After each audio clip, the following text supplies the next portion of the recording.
नमस्कार, hot topic में आपका स्वागत है। मैं हूं अखिलेश शर्मा। हम आज शुरुआत कर रहे हैं एक सियासी खबर से। अगले साल की शुरुआत में होने वाले विधानसभा चुनाव में बीजेपी उत्तराखंड में असम फार्मूले के साथ चुनाव मैदान में उतरने का मन बना रही है। पार्टी असम की ही तरह मौजूदा मुख्यमंत्री तीरथ सिंह रावत को चेहरा बनाकर चुनाव लड़ने के बजाय संयुक्त नेतृत्व में चुनाव लड़ सकती है। ऐसा पार्टी गुटबाजी पर लगाम कसने के लिए किया जा सकता है। पार्टी सूत्रों के मुताबिक उत्तराखंड में नेतृत्व परिवर्तन किया गया, लेकिन उसका जमीनी असर देखने में नहीं आ रहा है। नए मुख्यमंत्री की कार्यशैली पर सवाल उठाए जा रहे हैं। अटपटे बयानों को लेकर उनकी जो विवाद उठे उससे उनकी छवि को धक्का लगा। कोरोना के जो जमीनी हालात हैं उसके चलते भी पार्टी की चिंता बढ़ गई है। दरअसल उत्तराखंड में बीजेपी ने कुछ महीनों पहले ही त्रिवेंद्र सिंह रावत की जगह तीरथ सिंह रावत को कमान सौंपी। इसके पीछे सोच ये थी कि नेतृत्व बदलने से एंटी इनकम्बेंसी कम हो जाएगी, पर अब असम फार्मूले की बात हो रही है। आपको बताएं कि बीजेपी ने असम में मुख्यमंत्री सर्बानंद सोनोवाल को सीएम का उम्मीदवार नहीं बनाया था और चुनाव सोनोवाल और हेमंत बिस्वा शर्मा की अगुवाई में लड़ा गया। चुनाव जीतने के बाद सोनोवाल की जगह शर्मा को सीएम बना दिया गया। उत्तराखंड में सत्तारूढ़ पार्टी की वापसी का इतिहास नहीं है। ऐसे में संयुक्त नेतृत्व पर भरोसा करने का बीजेपी फैसला कर सकती है। और कांग्रेस और बीजेपी के बीच टूल किट को लेकर विवाद गहराता जा रहा है। कांग्रेस ने ट्विटर को चिट्ठी लिखकर केंद्र के 11 मंत्रियों के ट्वीट्स को मैनिपुलेटेड मीडिया करार देने की मांग की है। कांग्रेस दिल्ली पुलिस पर जांच को गलत दिशा में ले जाने का आरोप भी लगा रही है। वो छत्तीसगढ़ पुलिस से ही इस मामले की जांच करवाना चाहती है। सोमवार देर शाम को दिल्ली पुलिस के स्पेशल सेल ने दिल्ली और गुड़गांव में ट्विटर के दफ्तरों के चक्कर काटे। पुलिस के मुताबिक वो टूल किट मामले की जांच में सहयोग के लिए ट्विटर को नोटिस देने गई थी। इस बीच कांग्रेस दिल्ली पुलिस पर जांच को भटकाने का आरोप लगा रही है।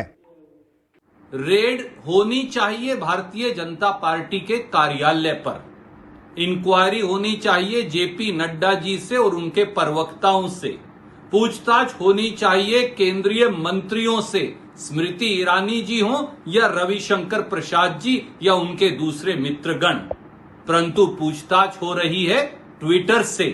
दरअसल कांग्रेस की शिकायत के बाद ट्विटर ने बीजेपी प्रवक्ता संबित पात्रा के टूल किट वाले ट्वीट को मैनिपुलेटेड मीडिया करार दे दिया। सरकार जहां इस बाबत ट्विटर से जवाब तलब की कोशिश में है, वहीं कांग्रेस ने केंद्र के 11 मंत्रियों के ट्वीट्स की शिकायत ट्विटर से की है, जिन्होंने टूल किट से संबंधित ट्वीट किए थे। इनमें गिरिराज सिंह, पीयूष गोयल, स्मृति ईरानी, रविशंकर प्रसाद, प्रहलाद जोशी, धर्मेंद्र प्रधान, रमेश पोखरियाल, थावरचंद गहलोत, हर्षवर्धन, मुख्तार अब्बास नकवी और गजेंद्र सिंह शेखावत के नाम शामिल हैं। में कहीं ना कहीं पे वो छाप छोड़ करके जाता है। इसलिए हम लोगों का ये मानना है कि ट्विटर को एकदम से ये 11 के 11 के खिलाफ में भी कार्रवाई करनी चाहिए और उसी संबंध में हमने लिखा है और हमको पूरी उम्मीद है कि ट्विटर इसके ऊपर कार्रवाई करेगा और सख्त से सख्त कार्रवाई जो ट्विटर की पॉलिसी में है वो करा जाएगा, क्योंकि मैनिपुलेटेड मीडिया ट्विटर को किसी भी कीमत के ऊपर उसको सहना नहीं चाहिए, क्योंकि लोगों के अंदर ये अविश्वास ना केवल जो गलत बातें और अफवाहें फैलाने की कोशिश इनके द्वारा होती है, बल्कि ट्विटर की विश्वसनीयता के ऊपर भी प्रश्न चिन्ह लगेगा। बीजेपी कांग्रेस पर टूल किट के जरिए पीएम मोदी को बदनाम करने के अपने आरोप पर कायम है।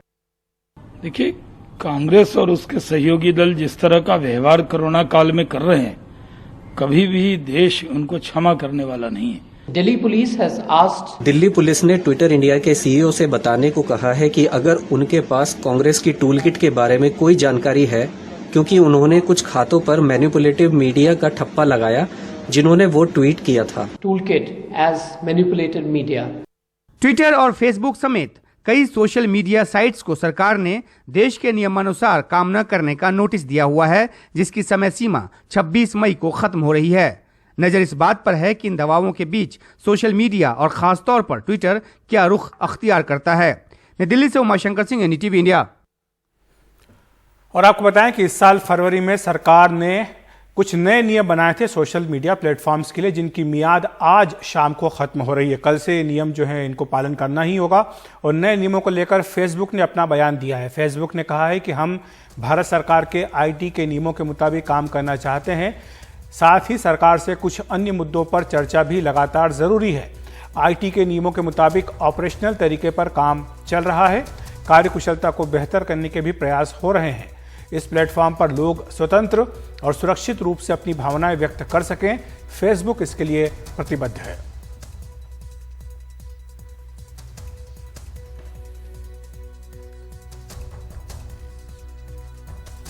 और उत्तर प्रदेश के तमाम ग्रामीण इलाकों में अंधविश्वास के कारण एक बड़े पैमाने पर लोग कोरोना वैक्सीन को लगाने के लिए तैयार नहीं हैं।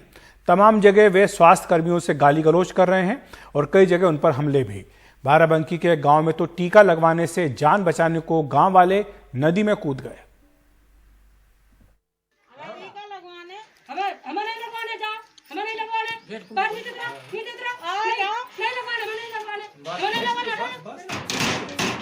यूपी के तमाम गांवों में आशा बहुओं के साथ लोग ऐसा ही सलूक कर रहे हैं।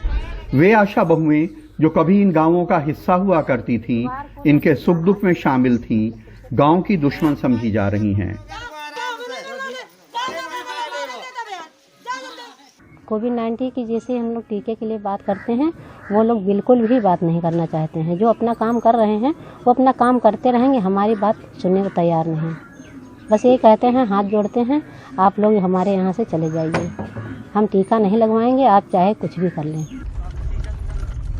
रायबरेली के अमावा ब्लॉक के खैरा गांव में जब हेल्थ वर्कर पहुंचे तो गांव के लोग उन पे हमले के लिए लाठी डंडों समेत सड़क पे खड़े थे। उन्होंने अपनी गाड़ी वहां से भगाने में ही खैर समझी। और ये है चित्रकूट के सुखरामपुर गांव में हेल्थ वर्कर से गांव वालों का विरोध। नहीं, खाली जांच करना है आपको। ढंग से दवाई और सीधे मरवा दिया कि जहर के सुई लगवाएगा, काती को मर गया कोरोना में। सूजी नहीं लगना, केवल जांच करना है बस। हमें कुछ नहीं करवा, महाराज जाओ। अरे झगड़ा तो ना करो ना, तुम ना कराओ, बाकी गांव करा लिया है। पूरा गांव न करवा, पूरे गांव का तुम ठेका लिखाए हो। एक बार सुरमे को लगाकर देखिए, धुंधलापन नहीं रहेगा, आपकी आंखों में चश्मा नहीं लगेगा। दोस्तों, हमारे हकीम साहब का कहना है, जंगल की जड़ी बूटी का दावा नहीं खुदाई का, शिफा कुदरत के हाथों में है, बहाना है दवाई का।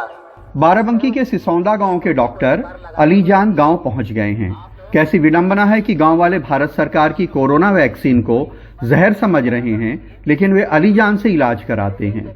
इस गांव के आंख, नाक, कान, गले, हड्डी, हर चीज के डॉक्टर वही हैं। 11 दिन लगातार लगाकर देखिए, इस पे फायदा होता है। कान में बहता हो, कान सुनाता हो, कान से सांस सांस आवाज आती हो, उसके लिए है ये फायदा।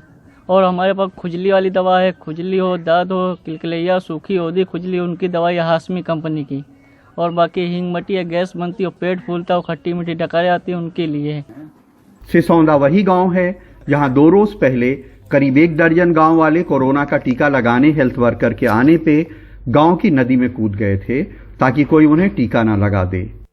एक ऐसे वक्त में जब लोगों को वैक्सीन न लग पा रही हो, इन गांवों में वैक्सीन से बचने के लिए लोग अगर नदी में कूद जाएं तो ये बहुत बड़ा अंधविश्वास है, जिसे दूर करने के लिए बड़ी मुहिम चलाने की जरूरत है। बलिया में करुणा सिंधु, चित्रकूट में परवेज, औरैया में अरुण अग्रवाल और बाराबंकी में राजेश और सरफराज के साथ कमाल खान, एनडीटीवी इंडिया। दिल्ली में इन दिनों म्यूकर माइकोसिस यानी ब्लैक फंगस के मामले काफी तेजी से बढ़ रहे हैं। हालत यह है कि देश के सबसे बड़े कोरोना अस्पताल लोकनायक जयप्रकाश अस्पताल में अब कोरोना से ज्यादा ब्लैक फंगस के मरीज दाखिल हो रहे हैं।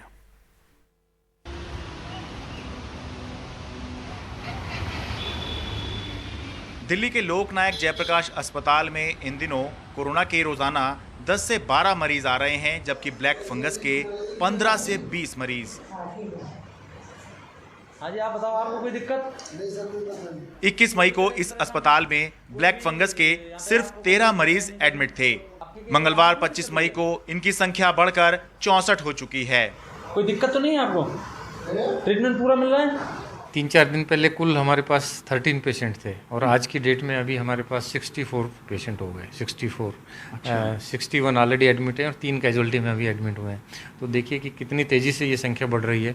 रोज़ हमारे पास 15 से 20 पेशेंट्स ब्लैक फंगस के एडमिट हो रहे हैं और जो कोरोना के पेशेंट हैं वो अब कम एडमिट हो रहे हैं और ये ब्लैक फंगस के ज़्यादा हो रहे हैं। शुक्रवार तक दिल्ली में ब्लैक फंगस के करीब 200 मरीज थे। अब 500 से ज़्यादा मरीज अस्पतालों में एडमिट हो चुके हैं, लेकिन दिक्कत इसके इलाज में इस्तेमाल होने वाले इंजेक्शन की जबरदस्त किल्लत की है। 500 के करीब मरीज हैं और 4 इंजेक्शन 2000 इंजेक्शन डेली चाहिए, लेकिन हमारे पास 400-500 इंजेक्शन। ब्लैक फंगस बीमारी कोरोना से भी ज़्यादा चिंता बढ़ाने वाली है। जानलेवा तो ये है ही, साथ ही कई तरह के स्पेशलिस्ट डॉक्टर इसके इलाज में लगते हैं, तब कहीं जाकर महीने भर में ये बीमारी ठीक हो पाती है। लेकिन फिलहाल चिंता इलाज को लेकर नहीं है, बल्कि दवा को लेकर है, जिसकी ज़बरदस्त किल्लत चल रही है। दिल्ली से मैं शरद शर्मा, एनडीटीवी इंडिया।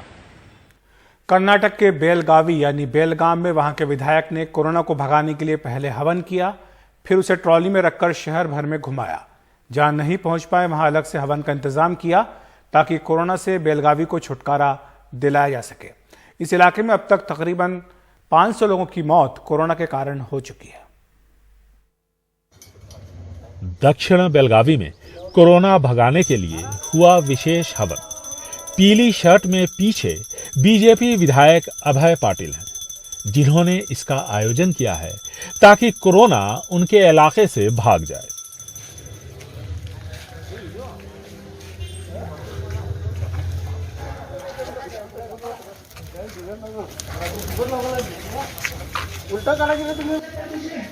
अनुष्ठान के बाद पूरे इलाके में इसे घुमाया गया। यज्ञ और हवन करने से वातावरण का शुद्धिकरण हो जाता है। वैज्ञानिक रीत से ये बात साबित भी हो गई है। अब चूंकि कोरोना के मामले लगातार बढ़ रहे हैं, इसलिए बेलगावी दक्षिण विधानसभा के हर घर के सामने हमने हवन कराने का फैसला किया है।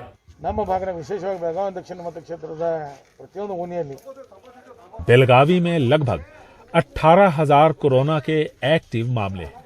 ऐसे में इस तरह के आयोजन से संक्रमण का खतरा बढ़ जाता है, क्योंकि सोशल डिस्टेंसिंग का पालन मुश्किल होता है।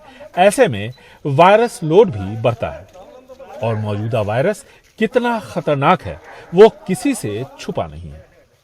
इंस्टेड ऑफ डिस्करेजिंग, इस वायरस को लेकर अब थोड़ी जानकारी वैज्ञानिकों के हाथ लगी है, लेकिन वो फिर भी अधूरी है। ऐसे में जनप्रतिनिधियों के ऐसे कार्यक्रमों से परहेज करना चाहिए। इन्होंने इस दिक्कत को बढ़ावा दिया है जो ठीक नहीं है। Having a lot of responsibility. जिस वायरस को अब तक ठीक तरीके से वैज्ञानिक नहीं समझ पाए हैं, उस वायरस से छुटकारे के लिए अवैज्ञानिक तरीके से की गई कोशिश जानलेवा भी साबित हो सकती है। ऐसे में अपने विवेक से काम लें और सरकार ने जो प्रोटोकॉल तय किए हैं उसका पालन करें। बेलगावी से ब्यूरो इनपुट्स के साथ बेंगलुरु से निहाल खिदवई, एनडीटीवी इंडिया।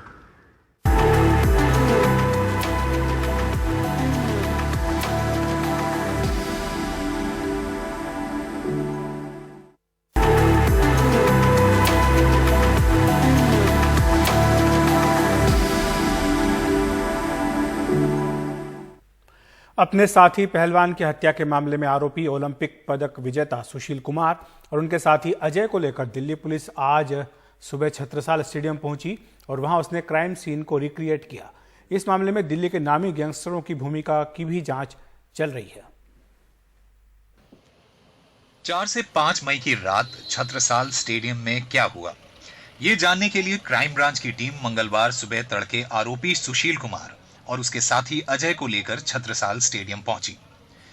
वहां क्राइम सीन को रिक्रिएट किया गया, जिससे पता चल सके कि आखिर पहलवान सागर धनखड़ की हत्या को कैसे अंजाम दिया गया।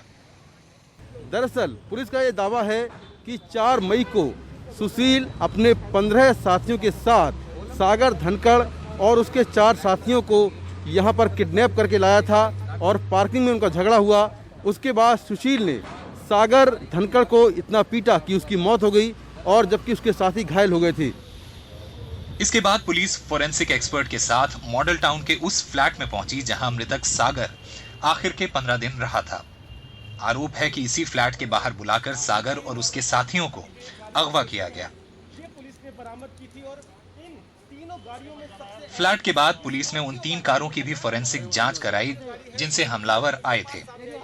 ये 3 गाड़ियां पुलिस को उस रात छत्रसाल स्टेडियम से बरामद हुई थीं। पुलिस को जांच में पता चला है कि सुशील कुमार का मेलजोल दिल्ली के बड़े गैंगस्टरों से था, जो विवादित जमीनों पर कब्जे और दिल्ली के टोल नाकों पर टैक्स वसूली का काम करवाते थे। सुशील के साथ जो स्कॉर्पियो कार आई थी उसमें जेल में बंद गैंगस्टर नीरज बवानिया के गुर्गे थे। वहीं मृतक सागर धनखड़ का साथी सोनू महाल गैंगस्टर संदीप काला का भतीजा है। सुशील के हमले में सोनू भी घायल हुआ और वो चश्मदीद गवाह भी है। सुशील को अब दुबई में बैठे गैंगस्टर संदीप काला से खतरा है। यह अब तक साफ नहीं हुआ है कि हत्या की वजह फ्लैट के किराए को लेकर झगड़ा है या इसके पीछे कोई और वजह है। सागर धनखड़ की पोस्टमार्टम रिपोर्ट से पता चला है कि उसके शरीर में करीब 1 दर्जन चोट के निशान मिले हैं। नई दिल्ली से मुकेश सिंह की रिपोर्ट, एनडीटीवी इंडिया के लिए। 14,000 करोड़ के पीएनबी घोटाले का आरोपी मेहुल चौकसी अब गायब हो गया है। देश से फरार होने के बाद वो 2018 से एंटीगा में रह रहा था, लेकिन अब कहा जा रहा है कि वो वहां भी नहीं है। सीबीआई, ईडी और अब एंटीगा की पुलिस 63 साल के मेहुल चोकसी अब इन सब के लिए फरार हैं और ये सब एजेंसियां इन्हें ढूंढ रही हैं। एंटीगा में छपी खबरों के मुताबिक चोकसी अब फिलहाल क्यूबा चले गए हैं। वजह क्योंकि क्यूबा की भारत से प्रत्यर्पण संधि नहीं है। हालांकि इस बात का खंडन दिल्ली में उसकी लीगल टीम कर रही है। He had no reason to fly anywhere. कोई वजह नहीं है कि मेहुल चोकसी एंटीगा छोड़ें। ये सच है कि वो लापता हैं। मुझे उनके परिवार से फोन आया और वो उसको लेकर चिंतित हैं। इस बीच एनडीटीवी को पता चला है कि सीबीआई भारतीय दूतावास को चिट्ठी लिख रही है, ये पता करने के लिए कि चौकसी एंटीगा में है या नहीं। चौकसी को आखिरी बार एंटीगा की जॉली हार्बर में देखा गया था। वो वहां अपने दोस्तों के साथ खाना खाने गए थे। उनकी गाड़ी वहां लावारिस खड़ी पाई गई।